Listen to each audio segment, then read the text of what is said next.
Coordinate geometry अक्टूबर नवंबर 2018 question number 20 है पास papers का paper 1। P is the point -34 and Q is the point 51. M is the midpoint of PQ. P आपके पास है -34 और Q आपके पास है 51। ठीक है, आपने निकालना है M is the midpoint of PQ। Mid point का फॉर्मूला आई थिंक आपको पता है, उसमें आप फर्स्ट वैल्यू को x1 को x2 में ऐड करते हो divide by 2 and y1 plus y2 divide by 2।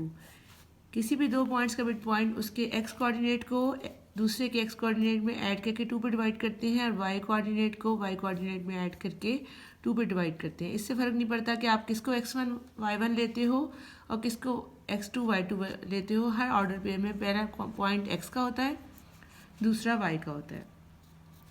चले जी, -3 में 5 ऐड करते हैं, -3 प्लस 5/2 और 4 में 1 ऐड करते हैं। ठीक है, आपके पास आया -3 प्लस 5, -3 है प्लस 5 है 2/2 और इधर से आ गया 4 plus 1 5/2।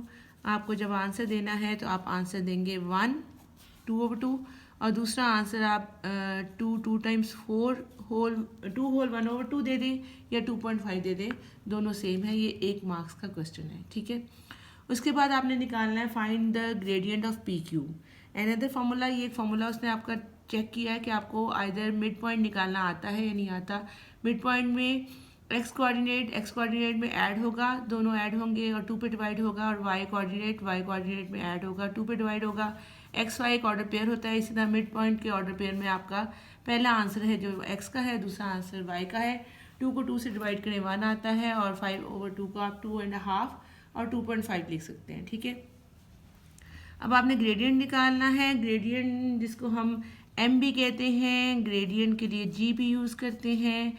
Gradient is basically change in y over change in x. ठीक है, इसको हम usually y2 minus y1 over x2 minus x1 के फॉर्मूला से यूज़ करते हैं।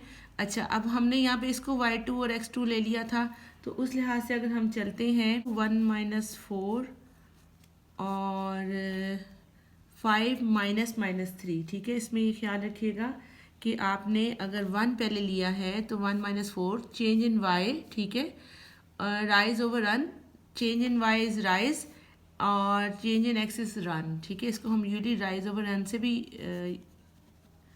याद रखते हैं। ठीक है, राइज में कि y में कितनी चेंज आई वर्टिकल एक्सिस में और रन x एक्सिस में कितनी चेंज आई।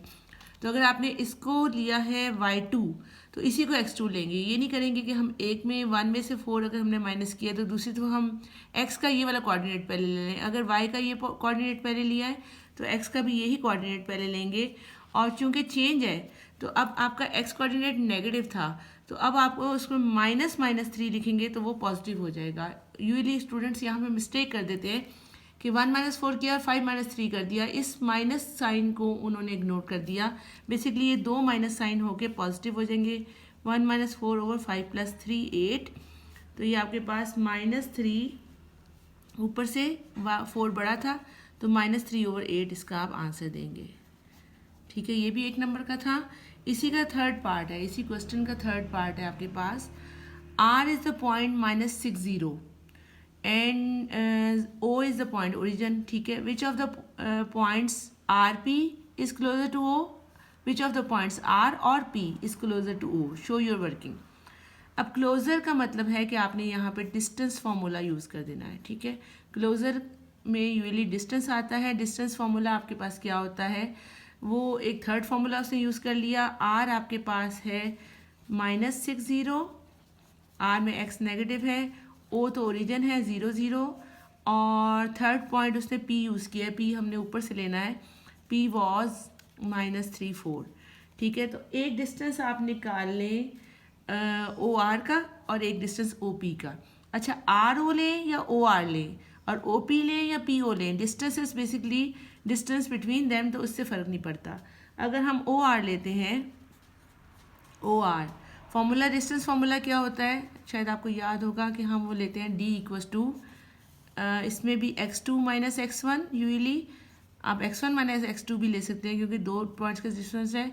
Distance x2 minus x1 square plus y2 minus y1 square, ठीक है। ये आपका डिस्टेंस फॉर्मूला है। x2 माइनस x1 स्क्वेयर और y2 माइनस y1 स्क्वेयर, उनके स्क्वेयर्स करके सम कर देते हैं। तो जब हम ओ आर लेंगे तो हमने ओ पॉइंट यूज़ करना है और आर पॉइंट यूज़ करना है।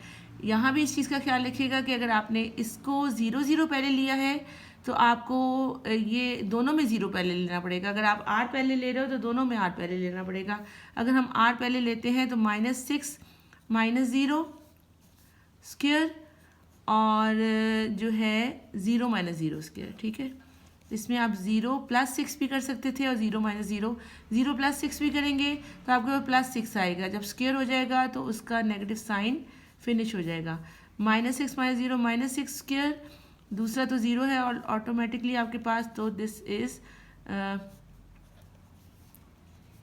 Will give you 36 square root and the answer will be only 6, ठीक है। और जब दूसरा डिस्टेंस लेंगे OP का या PO का, इसमें आपके पास ये दोनों हैं तो हम P पहले ले लेते हैं। -3 -0 स्क्वेयर प्लस 4 -0 स्क्वेयर, ठीक है।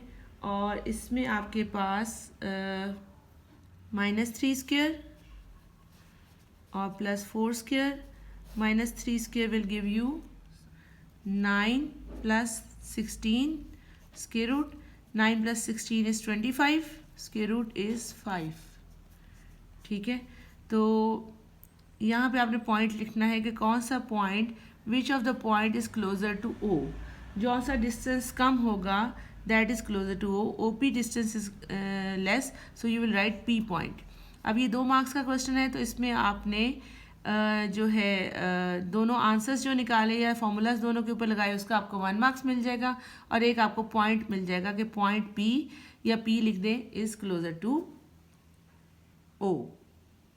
ये एक और क्वेश्चन है, कोऑर्डिनेट ज्योमेट्री का ही है, मई जून 2017 का है। A is the point 03 and P is the point 15 and C is the point P -1।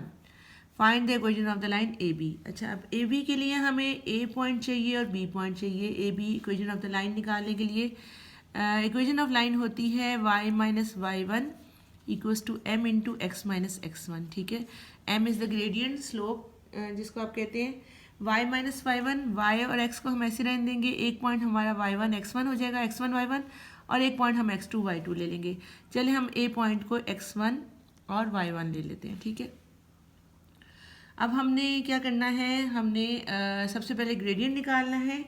m लिखें या ग्रेडियंट के लिए g लिखें। ग्रेडियंट इक्वल्स टू, पहले क्वेश्चन में भी किया कि it is rise over run, तो राइज है y2 - y1, change in y coordinates over change in x coordinates. Rise ये हो गया वर्टिकल और ये रन हो गया। अब अगर हमने A को लिया था अपना x1 y1, हमारे पास A पॉइंट था, दोबारा लिख लेते हैं 03, इसको हमने कह दिया है x1 और y1, ठीक है। और B पॉइंट है हमारा 15, तो हमने इसको कह दिया x2 और y2, ठीक है। हमने निकालना है सबसे पहले ग्रेडियंट। चेंज इन y मतलब कि 5 - 3, ठीक है। चेंज इन y कोऑर्डिनेट में से y कोऑर्डिनेट माइनस कर दिया और फिर x कोऑर्डिनेट में से x कोऑर्डिनेट 1 - 0 आ गया आपके पास। 5 - 3 इज़ 2 और 1 - 0 इज़ 1, 2 over 1, और इन अदर वर्ड्स आपका जो ग्रेडियंट या स्लोप है वो 2 आ गई, ठीक है। अब हमने इसी पॉइंट को यूज़ करना है। आप दूसरा पॉइंट भी यूज़ कर सकते हैं, लेकिन हमने जो कि इसको x1 y1 का नाम दे दिया है तो वो हम यहाँ पुट करेंगे इन दोनों जगहों पे, और यहाँ पे m की जगह ग्रेडियंट रखेंगे। y और x as it is y और x ही कहलाएंगे, तभी आपके पास इक्वेशन ऑफ द लाइन आएगी।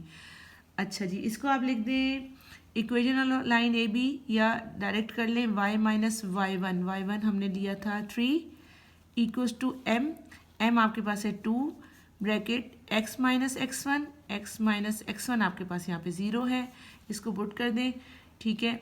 y - 3 = 2x, और जब 2 को 0 से मल्टीप्लाई करेंगे तो वो ख़त्म हो जाएगा।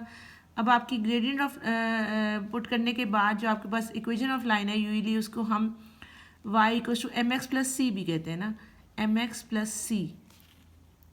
तो y को इधर रहने दें, mx यानी 2, ये देखें ना, यहाँ से 2 आपका ग्रेडियंट था और -3 इधर आके +3 हो जाएगा। अगर आप नोटिस करें इसको mx + c के साथ कंपेयर करें तो आपका y इंटरसेप्ट c होता है, y इंटरसेप्ट के जहां आपकी लाइन y एक्सिस को टच करके गुजरती है, और ग्रेडियंट यहाँ पे 2 था तो वो आपका ऑटोमेटिकली आ गया। -3 को उधर ले गई हूँ, 2x मल्टीप्लाई हुआ था, 2 × 0 ख़त्म हो गया था। तो आपने जब इसको इक्वेशन ऑफ लाइन फॉर्म में लाना है तो वो mx + c है, 2x + 3, तो आपका आंसर आ जाएगा। आपको चाहिए थी equation of the line A B, तो आपने कहा जी equation of the line A B है y = 2x + 3। 2 नंबर का ही क्वेश्चन है। आई थिंक आपको 1 मार्क्स यहाँ तक मिल जाएंगे जब आप ग्रेडियंट निकाल लोगे या जब आप इक्वेशन ऑफ लाइन मेंशन कर दोगे कि y - y1 = m × x - x1, और उसमें जब आप ग्रेडियंट निकाल लोगे तो 1 मार्क्स हो जाएगा। शायद ये लिखने से आपका 1.5 हो जाए और पूरा काम करने से आपको 2 मार्क्स कंप्लीट मिल जाए। The gradient of the line, उसी का बी पार्ट है। The gradient of the line B C is -3/4। इसमें आप बी यूज़ करोगे अपना पॉइंट, जो बी पॉइंट था आपके पास 1,5, और सी पॉइंट जो उसने आपको दिया था p और -1। नोटिस इसमें एक कोऑर्डिनेट आपका वेरिएबल है, यानी कि अननोन है, उसका नाम उसने p रखा हुआ है। The gradient of the line B C, अब बी सी का ग्रेडियंट गिवन है -3/4 और आपने p निकालना है। बेसिकली आपके पास m की वैल्यू गिवन है, लेकिन इन वैल्यूज़ में से एक वैल्यू अननोन है, तो आप जब m की वैल्यू यूज़ करोगे और उसको जब आप एक लीनियर इक्वेशन बना दोगे तो वहाँ से आप ये p अननोन जो है निकाल लोगे। लाइक मैं ये लिखूँगी कि ग्रेडियंट ऑफ बी सी, या लिखूँगी m = इसको y3 रख लें, या दोबारा नया पार्ट है तो आप उसमें same formula y2 - y1 / x2 - x1 लिख के, तो आप उसमें y2 इसको पुट करना चाहते हैं तो इसको पुट कर देते हैं हम -1 -5, क्योंकि इस पार्ट में अब ये x1 और y1 हो जाएंगे और ये दोनों आपके पास x2 और y2 हो जाएंगे। ठीक है, सेकंड पार्ट में तो y2 -1 -5 / x2 p -1। ठीक है, अब आपने क्या करना है कि आपको उसने आंसर दे दिया है कि आपका जो ग्रेडियंट है वो तो बेसिकली -3/4 है, तो आपने -3/4 को इस आंसर के इक्वल रख देना है, यानी -1 और -5 दोनों मिलके -6 हो गए / p -1। क्रॉस मल्टीप्लाई कर दें, क्रॉस मल्टीप्लाई करके थोड़ा सा इधर आ जाते हैं, -3, अगर माइनस माइनस से कैंसिल करना है कर दें, मुझे कोई मसला नहीं, लेकिन शायद आप कंफ्यूज ना हो जाए। -3 मैंने इसलिए -3 ले लिया, p -1, और साथ हमारे पास है यहाँ पे = -6, और उसके अंदर -3 के साथ p -1 और -6 के साथ मल्टीप्लाई 4। ठीक है, अच्छा -3p और -3 = -24, -3p को इधर रहने दें, -24 -3 -3p = -27, और अब आप बेशक यहाँ माइनस को कैंसिल कर दें तो p की वैल्यू क्या आ जाएगी, 27 को जब आप 3 पे डिवाइड करेंगे तो आपके पास p की वैल्यू आ जाएगी 9। ठीक है, इस क्वेश्चन में थोड़ी सी एक्सप्लेनेशन आपको और दे देती हूँ दोबारा, कि आपके पास बेसिकली जो ग्रेडियंट होता है वो आपका राइज ओवर रन होता है y2 - y1, यानी y के कोऑर्डिनेट्स का डिफरेंस ओवर x के कोऑर्डिनेट्स का डिफरेंस। सबसे पहले जब हमने इक्वेशन ऑफ लाइन निकालनी होती है, जिसको हम निकालने के लिए यूजुअली ये फॉर्मूला यूज़ करते हैं, y - y1 = gradient m × x - x1।